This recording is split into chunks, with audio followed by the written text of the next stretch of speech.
Boa noite a todos. Muito obrigada pela vossa presença. Sejam bem-vindos a mais uma noite de estudo. O tema de hoje vamos falar sobre morte cerebral e eu acrescentei estados vegetativos persistentes à luz do espiritismo. Faziam poucos dias, tinham passado poucos dias do Natal, quando uma jovem de 46 anos, saudável, com um filho de 16 anos, portanto casada, com uma vida perfeitamente normal, começou a sentir algumas dores, aquilo que os médicos chamam de dores difusas. Foi ao hospital local, não se descobriam as causas. Entretanto, mandaram-no para um hospital de uma cidade maior e um dos médicos decidiu fazer um daqueles exames de ressonância e essa jovem teve uma paragem cardíaca. Breve, conseguiu recuperar. Uns dias depois, o mesmo profissional de saúde teve a ideia de fazer um novo exame, o mesmo exame. E a jovem teve uma segunda paragem cardíaca, mas desta vez maior. E em resultado entrou em estado de coma vegetativo. Estado de coma que depois se veio a classificar com aquilo que se chama estado de coma vegetativo persistente. Ou seja, quando passado 3 meses, tem uma série de critérios, não é? E nós já vamos definir o que é morte cerebral, o que é este estado vegetativo persistente. E esta situação pôs-me curiosa sobre o que é que acontece ao espírito da pessoa, não é? Nestes casos. Ou fui tentar perceber se havia mais coisas na literatura espírita mais específicas sobre estes casos. Mas antes disso, eu gostava ia pedir-vos que levantassem a mão quem acha que está consciente neste momento.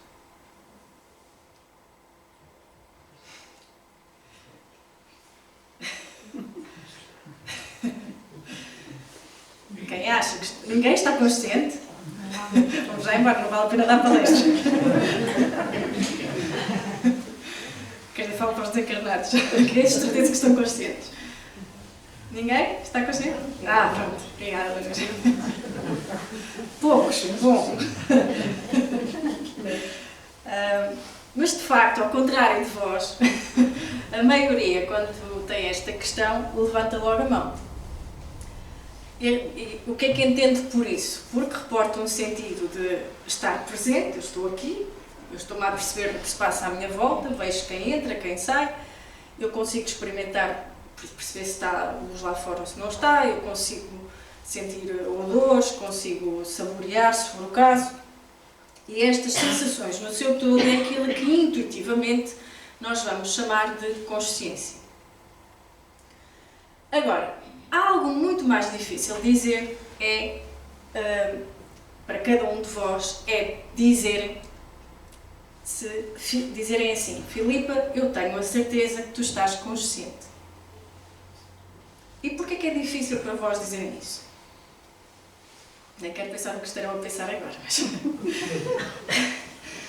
Porquê que é difícil?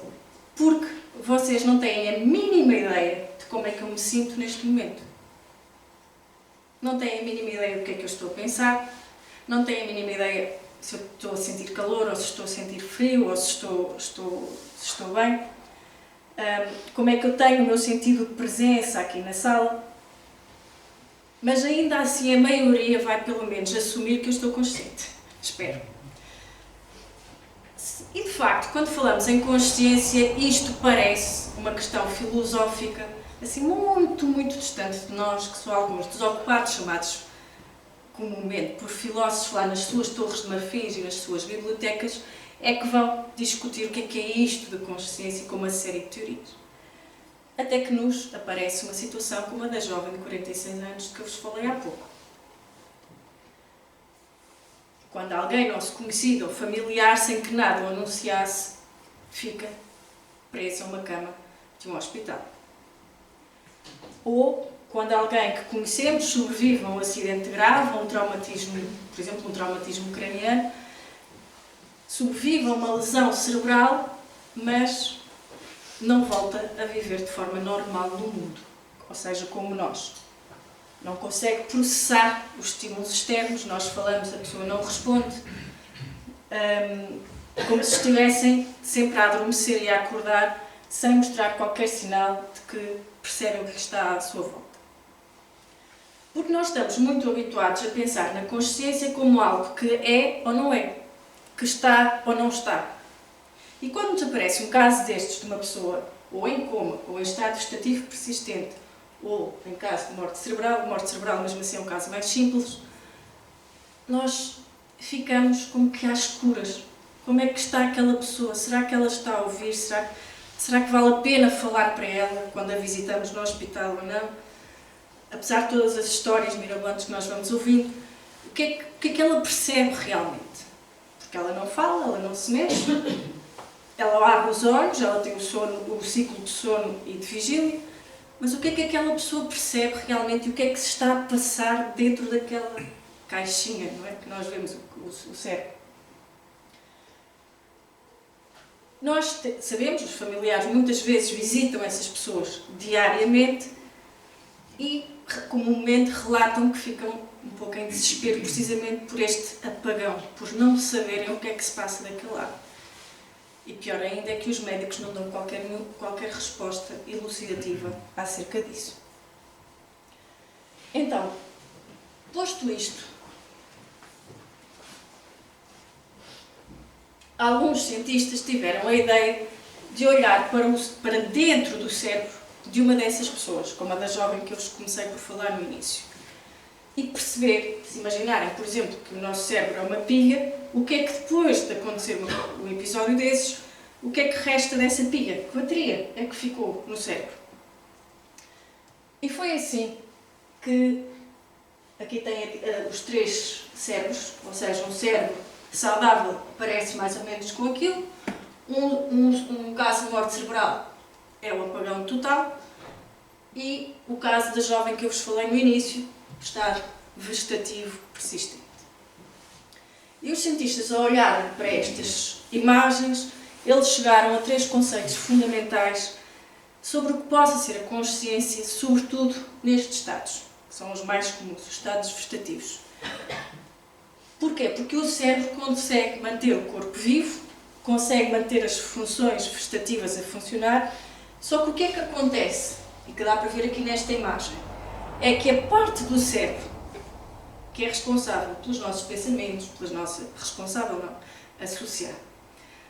associar aos nossos pensamentos, às nossas emoções, às nossas decisões, às nossas memórias, ele continua ativo. Pensava-se, até haver esta tecnologia, estes estudos, que essa parte que se chama o córtex, como se costuma dizer, o andar de cima do cérebro, aquele que foi desenvolvido mais tardiamente na evolução do ser humano, ele afinal não está completamente silenciado, como se pensava nestes casos. Então, é o mesmo que dizer que essa pessoa olha, mas não vê, escuta, mas não ouve. Então o que é que acontece? Há a entrada de estímulos, mas não há depois o processamento. Então descobriu-se que o córtex frontal desta pessoa continua a funcionar.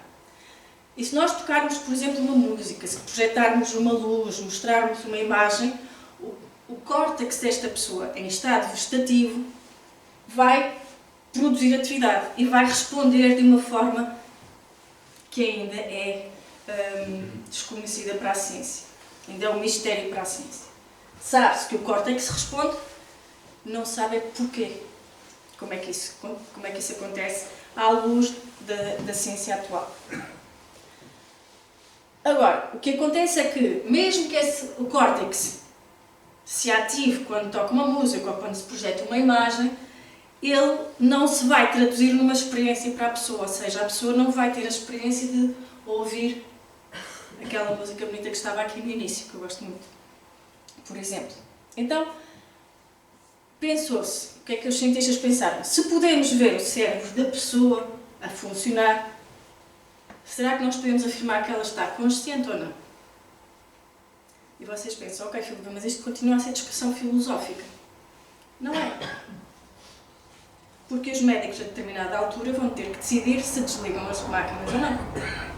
Se continuam a alimentar e a hidratar a pessoa ou não. Se continuam a fazer higiene, se continuam... Os enfermeiros que eles tratam também vão precisar de saber isso para saber se a tratam dignamente ou não. Os familiares vão ter que saber disso para tomar as suas decisões quanto ao tratamento do doente. E depois há uma série de outras questões relacionadas com o direito biomédico que nos vão implicar a todos nós enquanto sociedade. E aqui nós entramos naqueles temas controversos, da eutanásia e tudo mais, que normalmente, sobretudo porque a manutenção destes doentes é extremamente dispendiosa, quer para as famílias, quer para o Estado. E para terem uma ideia, atualmente, isto foi-me dito este mês, atualmente o tempo médio de espera para uma pessoa ter acompanhamento numa clínica especializada, numa instituição especializada para estes casos, é de 2 anos. Portanto, imaginem-se o que é uma família ter que tomar conta ou ter que cuidar de pessoas num estado vegetativo sem as condições. Porque, é claro, quem tem as condições financeiras ou sociais, ou que se queira chamar a isso, consegue facilmente consegue ter esse apoio. Quem não tem, como é que fica? Fica com uma pessoa em estado vegetativo em casa para cuidar. E o internamento, seja uma instituição especializada para estas situações, é bastante dispendioso. Então, voltamos à pergunta, será que este cérebro está consciente ou não está? Então vamos dar um exemplo. Vou pedir-vos novamente colaboração para fecharem os olhos por uns momentos. E que se visualizem, ou imaginem que estão na praia a jogar à bola com o vosso filho, neto, com uma pessoa amiga. Visualizem os vossos braços a balançar para a frente e para trás, a atirar a bola. E se eu pudesse olhar para o vosso cérebro neste momento, a fazer essa visualização, o que eu veria é que há uma parte muito específica do vosso cérebro, no tal topo do córtex, que fica muito ativa, como se as redes de neurónios dessa zona começassem todas aos saltos. Isto é o que está a acontecer agora nos vossos cérebros. Humberto, já pode abrir os olhos. A não ser que esteja a dormir. Eu já estava a jogar à bola, já estava a ganhar. Então, as vossas redes de neurónios estariam muito ativas neste momento. Mas essa parte do cérebro, porque nós não temos, era o que mais faltava, não é específica para jogar a bola na praia. Pois não. Mas é uma parte do cérebro importante para quê? Para sequenciar ações complexas. E se isto acontecer, eu digo que o paciente está consciente. Então, cientificamente, eu não estou a falar clinicamente, porque depois aquilo que é traduzido para os hospitais e para o que os médicos fazem é outra questão. Mas cientificamente, se isso acontecer, se houver aquela ativação das redes neuronais, diz-se que a pessoa está consciente. Então, basicamente, neste momento, o que os cientistas estão a tentar fazer é o que se fazia na altura das pranchetas, que os médicos faziam com as pranchetas. Se bate uma vez, se é uma batida, diz sim, se bate 2 vezes, é não. Então, os cientistas estão a tentar encontrar uma linguagem que sirva a estes doentes. Se eles visualizarem, por exemplo, um jogo na praia, um jogo da bola na praia, é sim. Se eles visualizarem o Benfica a perder, é não. Imaginem. Ok? Porquê é que isto é útil? Porque se conseguir aplicar esta linguagem a estes doentes, eles vão poder decidir por eles, desta forma, por exemplo, se estão em dor ou não. Decidir não, podem comunicar se estão em dor ou não, e aí os médicos vão saber se precisam de aplicar analgésicos ou não. Porque uma questão tão básica como esta hoje não é possível. Se eu visitar a tal jovem de 46 anos, eu não sei se ela está a sentir dor. Não sei se ela está em dor. Então isto é importante para os cuidados médicos dessas pessoas. E mais, nós sabemos ainda mais coisas. Sabemos que os cérebros destas pessoas, em estado vegetativo, usam 40 a 45% da energia em relação a um cérebro normal. Portanto, há bastante atividade, para quase metade da energia, há bastante atividade. Os mesmos doentes, dados como inconscientes, por exemplo, morte cerebral, ali não há nenhum gasto de energia. Se eles têm este gasto energético no cérebro, só significa que eles continuam a precisar de cuidados, continuam a precisar de mais investigação para se conhecer melhor o estado destas pessoas. Mas, e é aqui que eu vou dar a minha biqueirada à ciência, também nos prova que não se resume tudo ao cérebro. Também nos prova que há qualquer coisa fora do cérebro. E que a consciência não se resume a esta coisa da atividade das redes neuronais. Porque se com uma lesão enorme no córtex, como eles ficam, normalmente é por resultado de estados de falta de aporte de oxigênio, por exemplo, como foi o caso dessa jovem de 46 anos. O cérebro continua a ter aquele gasto energético, significa que alguma coisa ainda está, digamos assim, ali por trás, a manter-se, porque tudo o resto no corpo, antes, aquele gasto de energia do cérebro não se está a manifestar no que o corpo faz, porque o corpo está inerte. Então, à luz mecanicista ou materialista, se quiserem, não há como explicar este gasto energético, é o estado em que nós estamos hoje na ciência, num cérebro com estas lesões. Então, nós podemos continuar a perder tempo com estas noções filosóficas de consciência, e são bastantes inteiros livros sobre o que é consciência, e nós saímos dali a saber quase o mesmo, sabemos o que é que o autor X, Y, Z disse sobre aquilo, mas para estes casos eu fico sem saber se aquela jovem está ou não consciente. Então nós podemos continuar a perder tempo, criar publicações científicas em catadupa, com estas noções filosóficas da consciência, que é isso que a ciência e algumas humanidades têm feito, ou nós podemos estudar, por exemplo, e seguir as pistas que nos é dado neste livrinho, O Além e Sobrevivência do Ser, por Leon Diniz.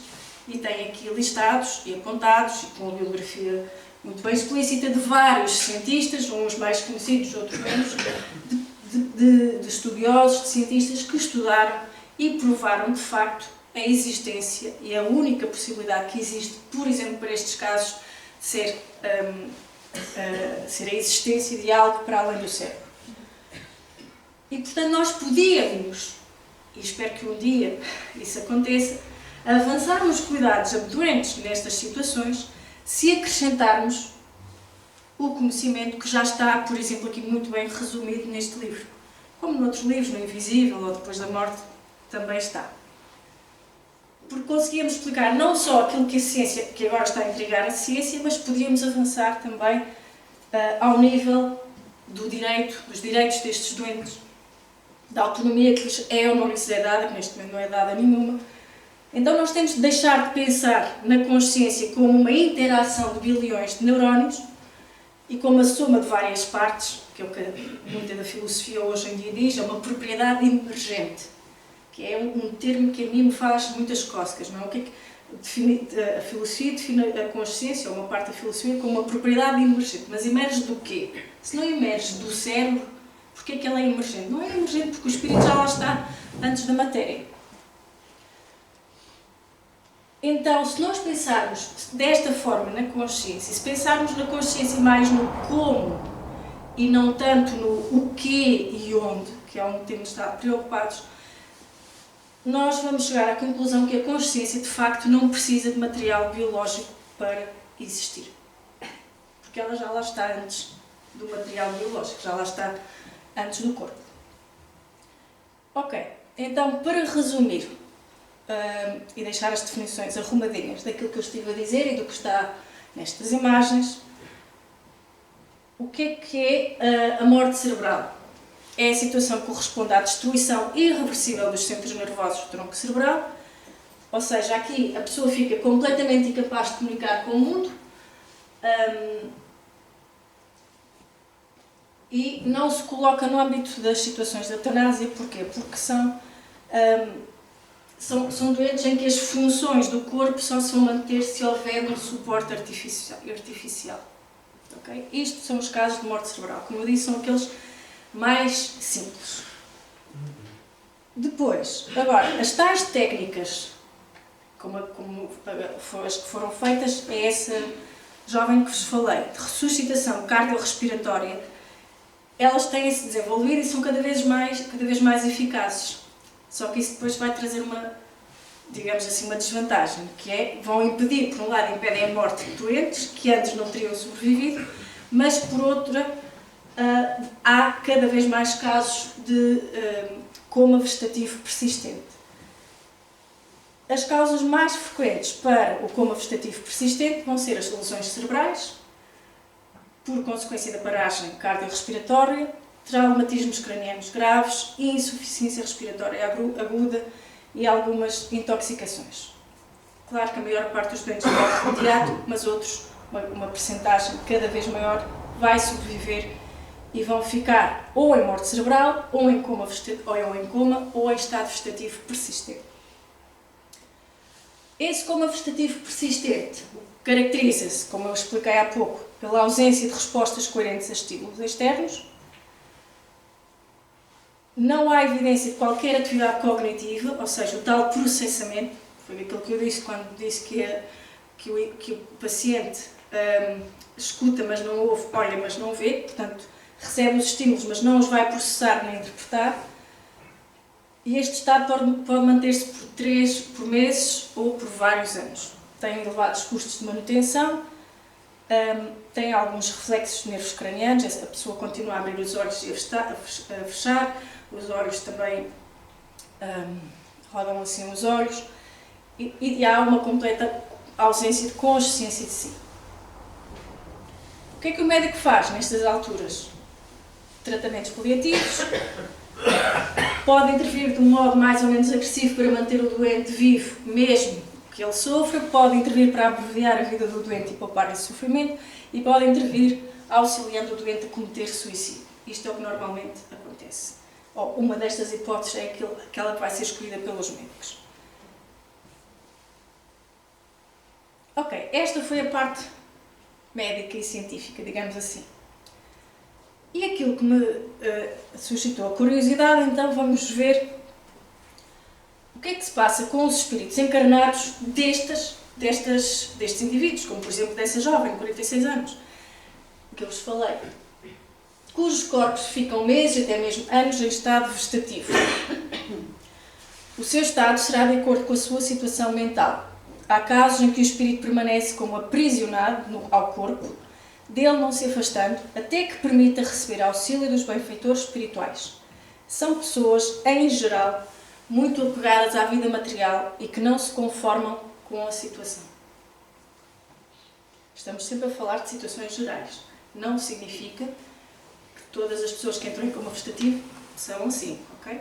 São sempre generalizações. Noutros casos, continuamos ainda a dizer, os espíritos, apesar de manterem uma ligação com o corpo físico, por intermédio do perispírito, dispõem de uma relativa liberdade. Em muitas ocasiões, pessoas saídas do coma descrevem as paisagens e os contactos com seres que os precederam na passagem para a vida espiritual. É comum que, após essas experiências, elas passem a ver a vida com novos olhos, reavaliando os seus valores íntimos. Nos estados de coma vegetativo persistente, a percentagem que recupera é insignificante. Muito raramente isso acontece. Em qualquer das circunstâncias, o plano espiritual sempre estende os seus esforços na tentativa de auxílio. Daí a importância da prece, do equilíbrio, da palavra amiga e fraterna, da transmissão de paz, das conversações edificantes para que haja maiores condições ao trabalho do bem que se direciona nessas horas, tanto ao enfermo como aos encarnados, familiares e médicos. Portanto, nada de lavar roupa suja para a beira destes doentes no hospital. Noutros casos, os espíritos, apesar de manterem uma ligação com o corpo físico, por intermédio do perispírito, dispõem de uma relativa liberdade. E em muitas ocasiões, pessoas saídas do coma descrevem as paisagens e os contactos com os seres que os precederam na passagem para a vida espiritual. É comum que após essas experiências elas passem a ver a vida com novos olhos, reavaliando os seus... Isto eu já li, mas não? Não? Acho que já. Desculpa. Devo ter repetido. No livro Quem tem medo da morte fala do momento do desligamento. E diz o seguinte: a desencarnação... Plantão de respostas, desculpem, isto que eu vos li aqui não é meu, obviamente, isto é do livro Plantão de Respostas, esqueci de pôr aqui a referência. Desligamento. A desencarnação, a maneira como o espírito, com o seu revestimento perispiritual, deixa o corpo, é inacessível à ciência da Terra, no seu estágio atual, porque ocorre na dimensão espiritual. E por isso é que nós só temos as informações que depois, a posteriori, o espírito nos vem trazer. E no mesmo livro Plantão de Respostas, Emmanuel nos diz que em qualquer... Está aqui alguma coisa a acontecer nos slides? Bem, vou passar para aqui. Seria de bom proveito, vez ou outra, reparem o que diz aqui o Espírito, provocarmos um coma em nós mesmos, sem a necessidade de acidentes ou hospitais. Mas um coma imaginário, onde pudéssemos realizar nesse exercício mental uma análise do que os nossos familiares, os nossos amigos, os nossos conhecidos poderiam dizer a nosso respeito se a oportunidade tivessem e nós a de ouvi-los sem que soubessem. É uma boa ideia, não é? Dessa forma, poderíamos analisar a nossa vida, os nossos atos, os nossos impulsos e as nossas reações, no intuito de exercitarmos melhor os ensinamentos do Mestre Jesus, que inevitavelmente nos proporcionaria a tão desejada felicidade e uma consciência mais tranquila com a qual e com o nosso amor faríamos o nosso próximo mais feliz e seríamos muito mais amados por todos os que nos cercam.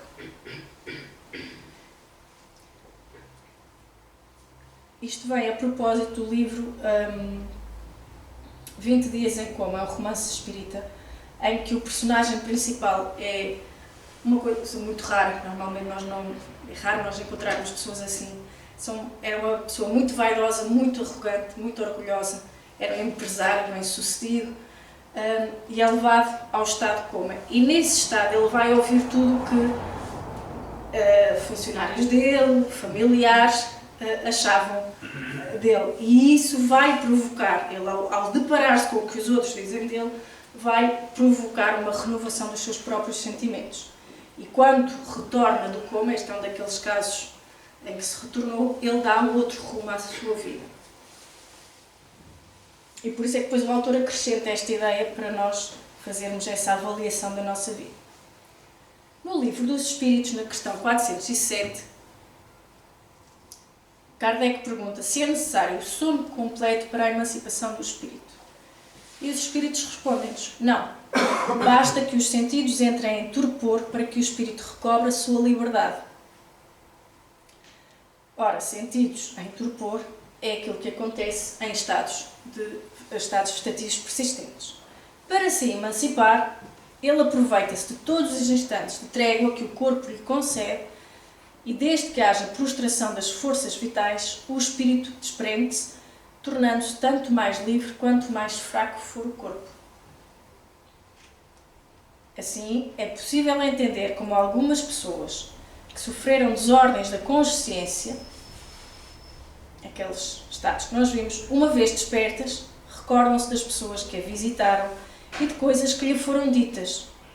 O espírito, desprendido, recupera as faculdades que faltam ao corpo prostrado e, tal como acontece no sono, é capaz de apreender o seu entorno de forma consciente. E mais à frente, na 422, Kardec pergunta: então e os letárgicos e os catalépticos em geral veem e ouvem o que em derredor se diz e faz, sem que possam exprimir que estão vendo e a ouvir?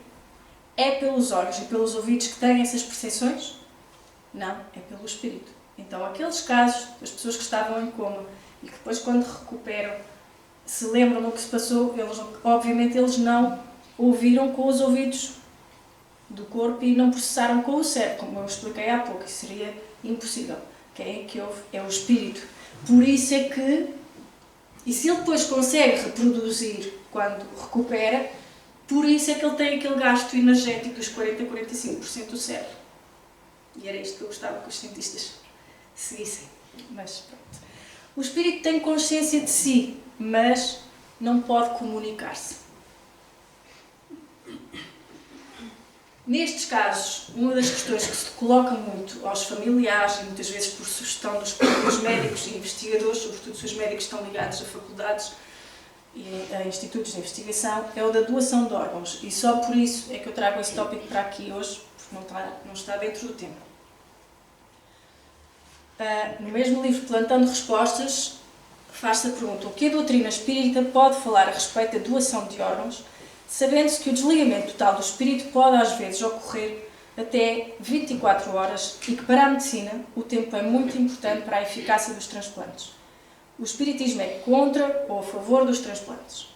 E a resposta de Emmanuel: o benefício daqueles que necessitam consiste numa das maiores recompensas para o espírito. Desse modo, a doutrina espírita vê com bons olhos a doação de órgãos. Mesmo que a separação entre o espírito e o corpo não se tenha completado, a espiritualidade dispõe de recursos para impedir impressões penosas e sofrimentos aos doadores. A doação de órgãos não é contrária às leis da natureza, porque beneficia, além disso, é uma oportunidade para que se desenvolvam os conhecimentos científicos, colocando-os a serviço de vários necessitados.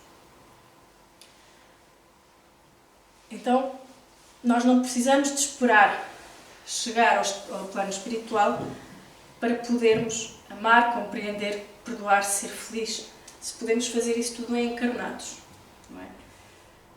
E há uma história de Chico Xavier em que ele vai visitar uma senhora que já estava em coma persistente há muitos anos e um grande sofrimento. Era um daqueles casos que não são beneficiados socialmente e, portanto, estava com a família, com poucas condições. E Chico compadece daquele sofrimento, sobretudo da família, não é? E do estado degradado da pessoa em que está, porque a pessoa neste estado precisa de cuidados muito especializados. E pergunta-se, muito condoído, o porquê de tanto sofrimento daquela pessoa. E é quando lhe surge Emmanuel e lhe explica que Deus tinha ali aquela mulher enferma para a proteger. E nós pensamos, ou Deus é sarcástico, ou eu não estou a perceber como é que isto é proteção, seja daquilo que for, não é? Mas para a proteger do quê? Para a proteger dos algozes que a perseguiam já de outras vidas.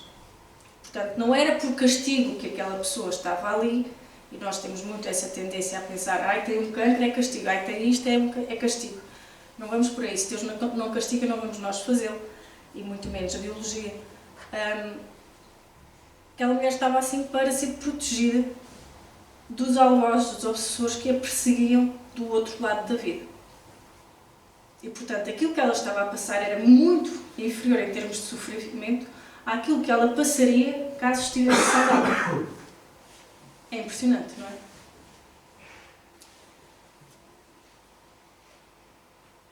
E é por isso que eu gosto muito desta frase. Eu há um bocado dei uma picada nos filósofos e nos cientistas, mas agora vou trazer para aqui um filósofo espanhol.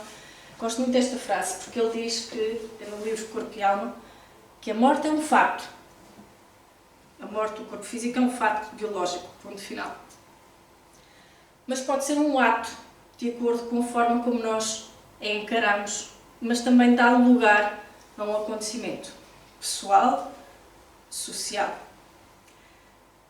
E até, nestes casos, como a história do Chico Xavier mostra, muitas vezes nós achamos que a morte de alguém, ou a morte prematura, ou o que seja, é apenas um castigo, mas também pode ser uma forma de proteção, como nos dá aquele exemplo.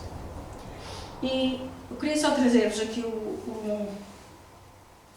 um exemplo cinematográfico do Titanic, que eu achei muito curioso e que está aqui neste livro. Vou-vos só ler rapidamente o testemunho de um dos espíritos que desencarnou precisamente na tragédia. Toda a gente tem mais ou menos presente a tragédia do Titanic, certo? Quando mais não seja por causa do filme Piroso.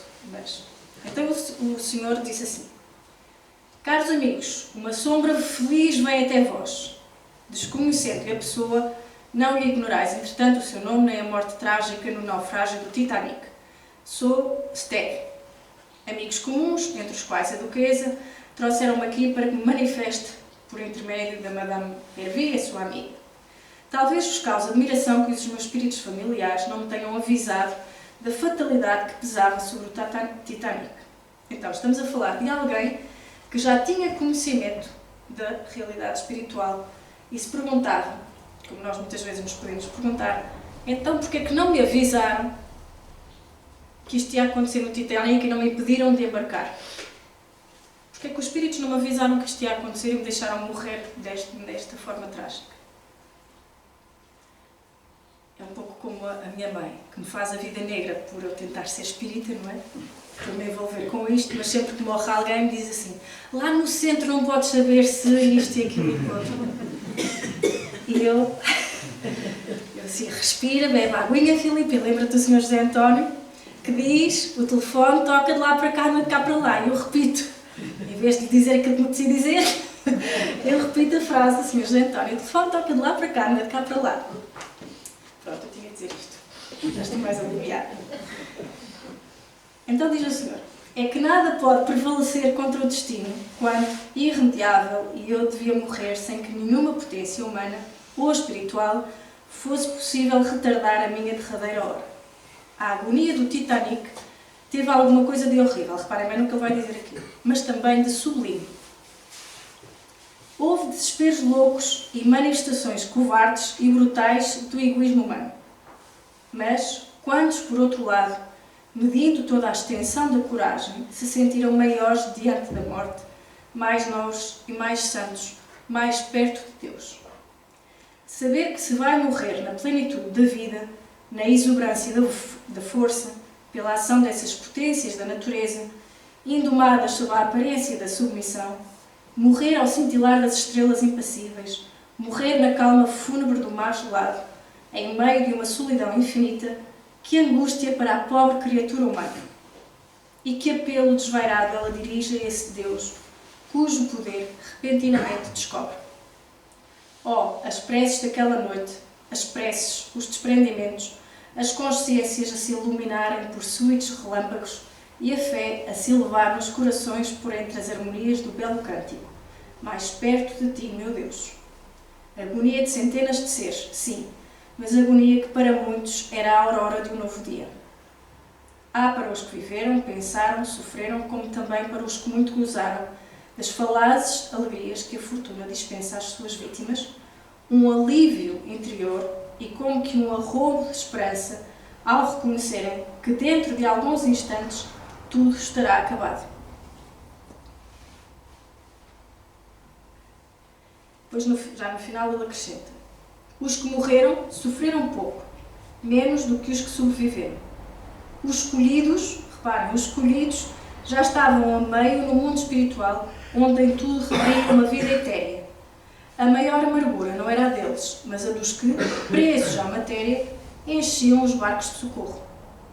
Então, os que foram estavam bem e felizes. Os que estavam safos do lado de cá, nos barcos de socorro, eram os que estavam mal, que os levavam para continuarem nesse mundo a peregrinação da dor de que ainda se não haviam libertado deste lado da vida. Isso foi o que ele disse aqui. Então vamos lembrar que, por mais que pensemos que a vida é injusta, tudo tem a sua razão de ser e é sempre muito justo.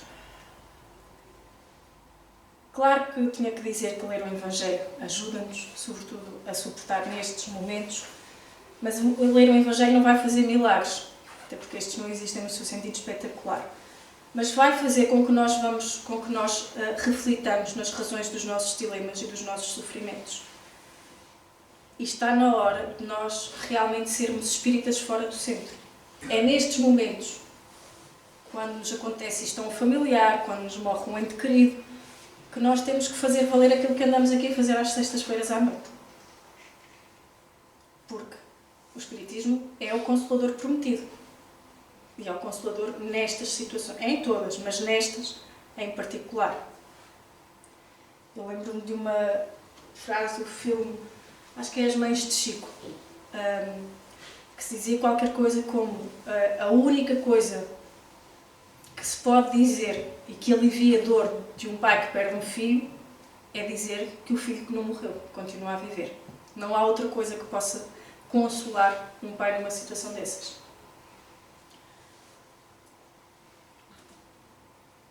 E o Richard Simonetti, no livro Quem tem medo da morte, ele diz que o despreparo para a morte caracteriza multidões que regressam todos os dias sem a mínima noção do que as espera, após decénios de indiferença pelos valores mais nobres. São pessoas que jamais meditaram sobre o significado da jornada terrestre, de onde vieram, porque estão no mundo qual o seu destino. Sem a bússola da fé e a bagagem das boas ações, situam-se perplexas e confusas.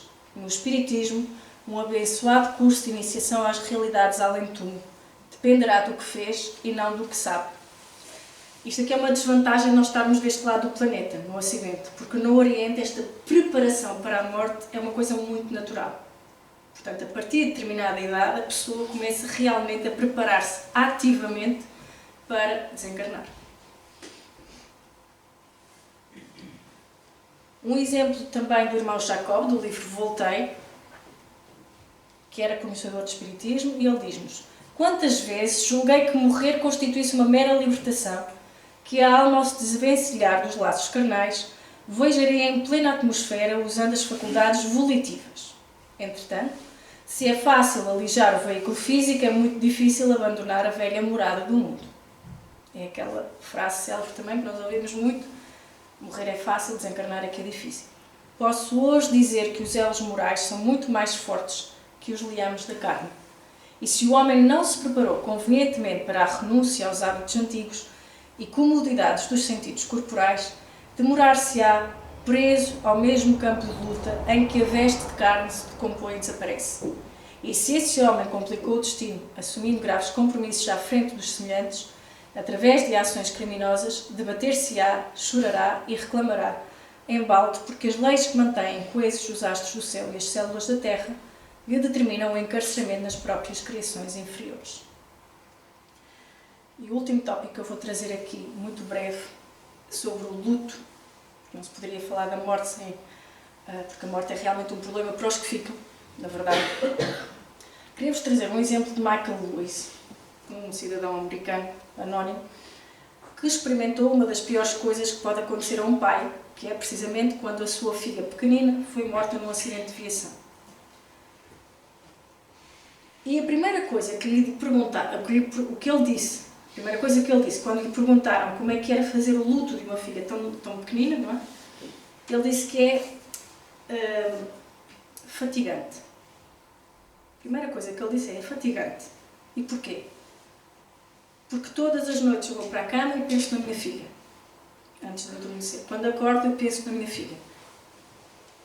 E a todo momento eu estou a pensar na minha filha. Então isto é muito cansativo, dizia ele. Mas depois ele diz uma coisa ainda mais interessante. Não faço ideia qual é, se ele é espírita ou se ele tem outra religião. Que ele disse o seguinte: eu não posso controlar o facto dela ter morrido. Não posso fazer nada acerca disso. Tudo o que eu posso controlar é aquilo que a morte dela causa. Então reparem, ele não pode controlar o facto de a miúda ter morrido. O que ele pode controlar é o que é que a morte da minha filha vai causar. Isso é o que está sob o controle dele. É aquilo que ele pode fazer acerca disso. Eu acho este pensamento brilhante.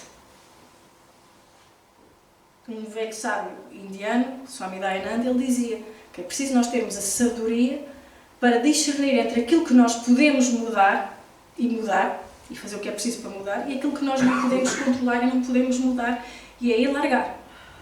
Então eu não posso fazer nada em relação à morte de um ente querido, mas eu posso fazer quanto ou o que é que essa morte me vai afetar a minha vida. E estou determinado, continua esse pai, que a morte da minha filha cause mais bem do que mal. Que cause coisas boas e não coisas más. É nisso que eu estou focado agora.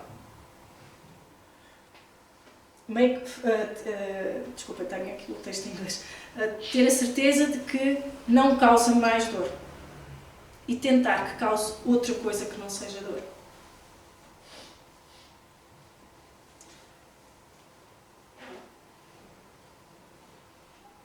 Vou passar aqui esta parte do luto, que já estou em cima do tempo.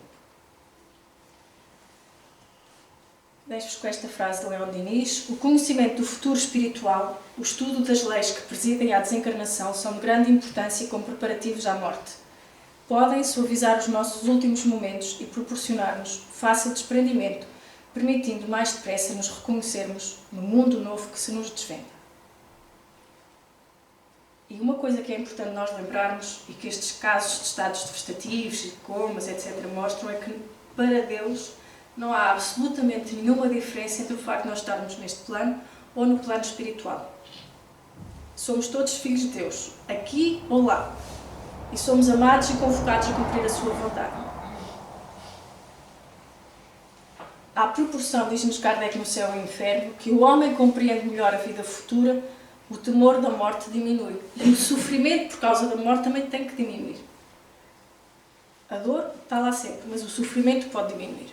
Uma vez esclarecida a sua missão terrena, ele aguarda ao fim com calma, resignação e serenidade. E ele não pôs ali, a seguir, com apego à dor. Porque aquela coisa de ir ao cemitério no dia dos finados e a pessoa já sabe que vai ficar mal se lá for, mas vai na mesma, só porque é uma convenção social, então vamos lá usar a nossa energia do cérebro para tomar melhores decisões. Não é o pegarmos à dor.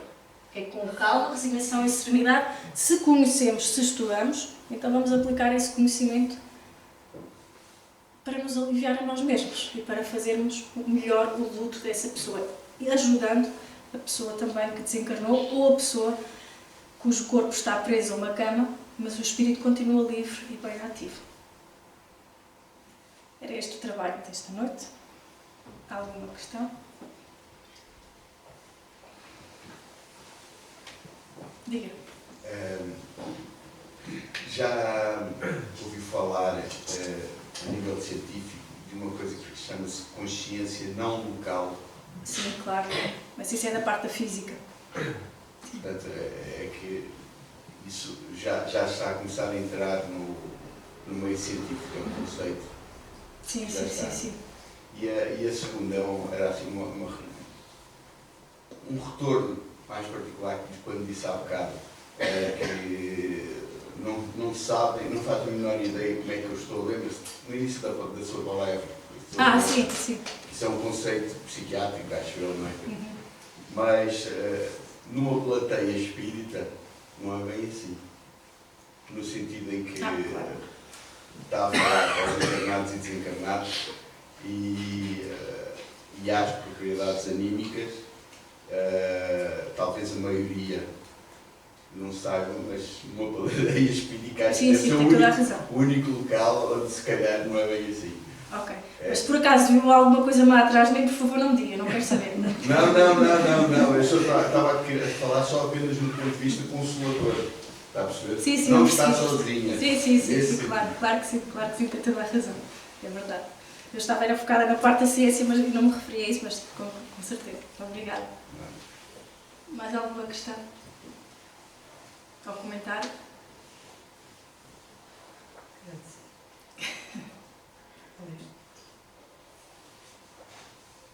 No entanto, convém, posso? Força. Convém não esquecermos. E muito bem, porque a Filipa focou isso. Quando Deus criou o Espírito, ou nos criou, não é? Portanto, tinha algumas dúvidas. Chamou alguns assessores, portanto, da sua parte, aqueles trabalhadores mais... Onde é que deveria, portanto, colocar a consciência, não é? E uns foram dando as suas opiniões, a um determinado ponto, em determinado lugar, precisamente para nós irmos procurando, não é? Então alguém disse assim, olha, a melhor solução é criar mesmo dentro da própria criatura. Exatamente. Então a consciência está no espírito, portanto está lá, não é? Portanto, uma espécie de uma árvorezinha, não é? pequenina, portanto, uma coisa muito insignificante. E que ela vai ser alimentada por cada um de nós. Portanto, essa consciência, portanto, é espiritual. Que depois, portanto, vai alimentar, portanto, toda essa parte, toda essa rede nervosa, portanto, todo o crânio, portanto, que é um aparelho, portanto, o corpo físico, não é? Portanto, que no fundo, portanto, circula ao nosso redor. Portanto, a consciência, portanto, está aí. Agora, a questão é nós tomarmos consciência disso. não é? Portanto, a chamada consciência desperta, porque na realidade nós temos um ser consciente. Aí é que está a dificuldade de todos nós, Sim. não é? Portanto, inclusive a da ciência, não é? Claro que sim. É nós discernirmos, precisamente, dizer assim, mas onde é que mora a consciência? Não é? Portanto, agora a gente vai dissecar o cérebro, ver se ela lá está. Então eu vou dissecar, portanto, precisamente, olha, onde funciona a mente, não é? Portanto, eu digo assim, vou cortar o corpo físico. Por onde? Vou começar pelo coração, não é? Portanto, e a gente hoje em dia sabe, portanto, que o coração não é só o órgão que bombeia o sangue. Aliás, ele está ligado à mente, não é? Portanto, Todos os órgãos estão. se o coração, portanto, está ligado à mente porque é o órgão do sentimento, portanto, se é o órgão do sentimento, ele tem mais qualquer coisa. A não ser, não é? Portanto, não é só portanto, os ventrículos e essas coisas todas. Portanto, tem mais qualquer coisa, não é? Portanto, está ligada à mente. E a mente está ligada a quê? À consciência. Não é? Portanto, será precisamente, portanto, o corpo da consciência. Então, quando nós tivermos a noção disso, e quando a medicina, portanto, a ciência tiver a noção disso, nós não temos dúvidas, portanto, que os tratamentos, portanto, serão muito mais eficazes. E nos casos da chamada, portanto, dessas mortes, não é? Portanto, porque é muito interessante, a gente às vezes está à beira de um doente desse e conversa, não é? Portanto, e tem que ter cuidado com as conversas, porque está a dizer que eles não estão a escutar, mas ele escuta porque o espírito está lá. Está lá tudo. Está lá tudo, não é? Portanto, pode haver aqueles momentos em que ele vai, como a gente diz assim, vai dar uma voltinha, portanto, vai passear, portanto, mas ele volta. Porque até se dar a morte real, portanto, ele é responsável, portanto, por aquele órgão, portanto, que está ali. E se ele está naquele tipo de morte, portanto, aparente, é porque há uma causa. E a causa mora aonde? Na consciência. Não é? Portanto, a causa está na consciência. E, portanto, ele não pode fugir disso. Não é? Diga, Olga. Por isso é que nós, nunca, quando tomamos consciência, tomamos até um certo ponto, mas até outro, qualquer órgão do nosso corpo consciencializa com o espírito. Qualquer órgão que temos. Até porque, quando há morte cerebral ou corporal, nunca vai, os órgãos todos dão falência ao mesmo tempo. É sempre um de cada vez. Porquê? Porque os órgãos consciencializam cada qual à sua maneira e à sua vez, de como lhe é permitido pela espiritualidade. O desligamento do corpo físico começa dos pés, nas extremidades. Sim. Mas lá está, o coração é um dos últimos sítios. Sim. Mas todos os nossos órgãos, eu não estou certa de perceber o que é que quer dizer com consciencializa, mas nós sabemos, por exemplo, na medicina psicossomática, que nós somatizamos emoções. Sim. Claro. Isso pode dar origem a doenças. E mais uma vez, nós aqui somos prejudicados no Ocidental, prejudicados por falta de conhecimento e de estudo e de vontade para o fazer. Mas no Oriente, aquilo que o Sr. António estava a dizer, eles chamam de Atma, mas é, por ser a língua sânscrita, mas refere-se na verdade àquilo que o Sr. António estava a dizer, à consciência. Sim. Agora, consciência não refere à palavra espírito, mas a consciência é o nosso espírito. É o nosso mas é diferente da mente, a mente é outra coisa. Sim. É outro corpo, digamos assim. Sim. Mais algum comentário? Então vamos fazer a nossa prece. Aliás, o corpo espiritual, portanto, reflete a mente que é de sua origem. Exatamente. Não é? Exatamente.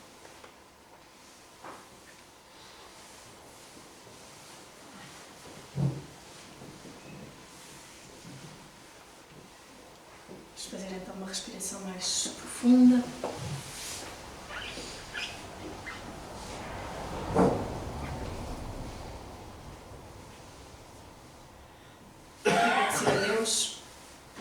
mais um dia e a oportunidade de nos termos reunidos aqui novamente para estudar, para irmos trocando ideias e assim evoluirmos em conjunto, aprendermos em conjunto e sermos em conjunto,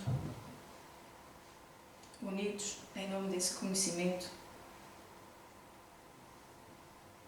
que nos consola, que nos vivifica e que nos dignifica, se assim o quisermos. Agradecemos também a Jesus pela sua presença, pelo seu amparo.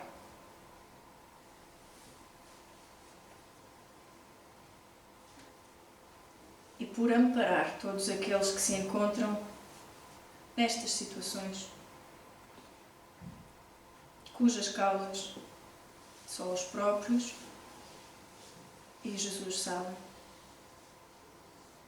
Que Jesus os possa amparar todos aqueles que nesta noite sofrem, que estejam presos no corpo ou presos nos seus vícios morais, físicos, todos aqueles que estão em dor, que nos ajude a afastar as sombras que se projetam de nós mesmos, que nos inspire a tomar as decisões certas, a ter as conversas verbais e mentais acertadas e benéficas, que nos inspire nos nossos sentimentos, dulcificando os nossos corações e apaziguando as nossas mentes, para que cada um possa não apenas ter paz, mas ser essa paz que Jesus nos veio trazer. Que Jesus seja o exemplo máximo para o nosso espírito, para a nossa consciência, para as nossas mentes, para os nossos sentimentos. E que cada um de nós saiba fazer a sua parte para que este mundo evolua e reflita cada vez mais este conhecimento de que nós, agradecidos, temos a oportunidade de estudar. Por último, agradecemos ao plano espiritual desta casa por todo o seu amparo, por todo o seu incentivo, pela sua imensa generosidade para cada um de nós. E pedimos um amparo em especial para os trabalhadores desta casa espírita, para os trabalhadores de todas as casas espíritas, que continuam a ser pontos de luz para todos aqueles corações dilacerados pelas mais variadas dores e sofrimentos, encontrarem o seu conforto, o seu esclarecimento e começarem essa viagem de conhecimento que nos ajuda neste e no outro plano da vida. Agradecemos aos nossos guias espirituais a decisão de ter vindo hoje aqui, de ter estudado e de continuarmos, prosseguirmos nesse caminho de estudo e de aplicação desse estudo. Que possamos regressar às nossas casas, às nossas famílias, tranquilos, unidos, fortalecidos e capazes de enfrentar todas as tormentas físicas e emocionais. Que sejamos paz e que haja paz à nossa volta. Muito obrigada.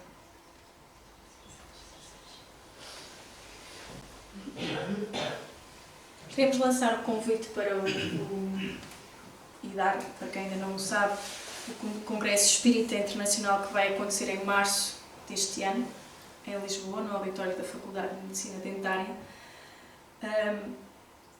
Não é por ser um congresso, não é por ser internacional, mas é sobretudo uma ocasião para se estudar, para se aprender e conhecer mais sobre uma das partes do trabalho de Allan Kardec que é mais desconhecida, que é precisamente a Revista Espírita. Então esta será uma oportunidade para podermos estudar mais e aprender mais sobre esse trabalho incomensurável que Kardec fez em 7 livros, não é? 12 livros da Revista Espírita, com temas muito interessantes, que vão desde das obsessões até ao futuro do espiritismo e do cristianismo. E portanto eu vou-vos pôr aqui para vocês ouvirem. Não sei se vai.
Fica então o convite lançado, se alguém tiver interesse em ir, falem uns com os outros, combinem boleias, é sempre mais fácil ir em conjunto e vão até Lisboa dar um passeio, ainda que o Porto seja muito melhor que Lisboa, mas por este motivo vale a pena.